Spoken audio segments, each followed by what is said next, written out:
ultimate goal, what they really want, apparently, I was told by a central banker, is, CBDCs looks like a small grain of rice that they want to put under your skin. Now, Patrick Paulman causes a stir whenever he pays for something in a shop or a restaurant.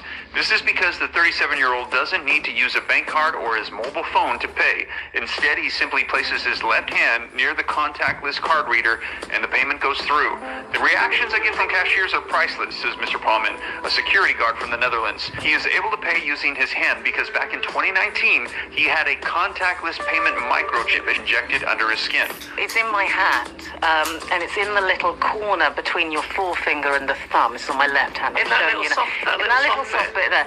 So as I'm sitting here and I'm running my finger over my hand, you can't see it.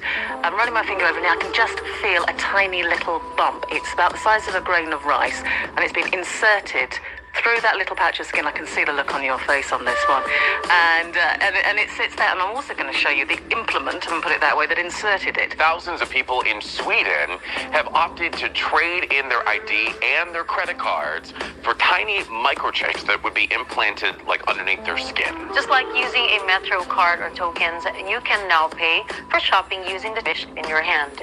We swipe our phones, our credit cards to pay for things, but what about swiping our hands? How do you feel about getting a microchip implanted into your hand? It's about the size of a piece of rice or a grain of rice. They cost about $300 a piece. The technology is actually in Europe right now.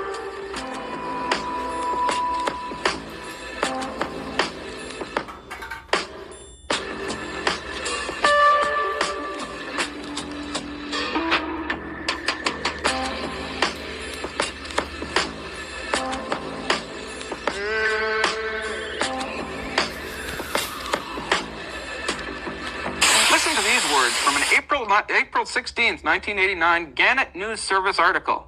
Here's a simple trick. Wave your hand over a computer code scanner at the grocery store checkout counter and your bill is deducted from your checking account. The technology to accomplish this feat is already here, said Tim Willard, executive officer of the World Future Society, a Washington organization that claims 27,000 members worldwide. But Willard continues the will may not be. Just suggest something like an implant in humans and the social outcry is tremendous. There is definitely an aversion to something being implanted. It's the Big Brother is watching concept. People would be afraid that all their thoughts and movements were being monitored.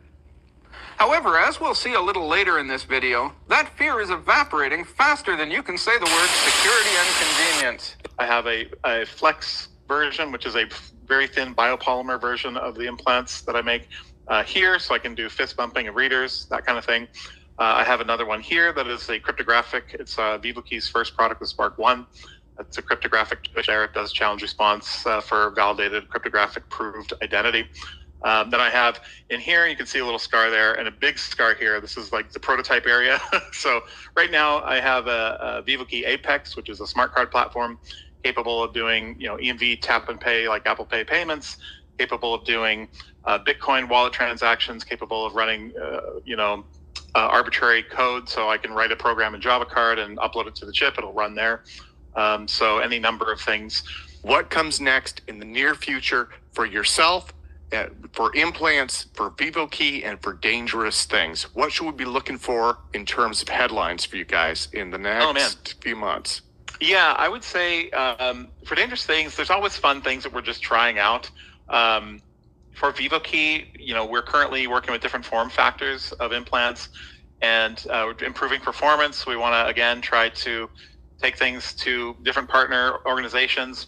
We might be knocking again on the doors of Visa, MasterCard with our new form factors and products and saying, hey, let's talk. RFID and other near-field communication standards have been around for 40 years, and they're not going anywhere anytime soon. If anywhere, they're being onboarded and adopted for more and more things. And even at that, the chips that are inside these things are the most cutting-edge type of RFID and NFC tags, to where even if they release a new protocol within that, this can likely be cloned and adapted to work with that.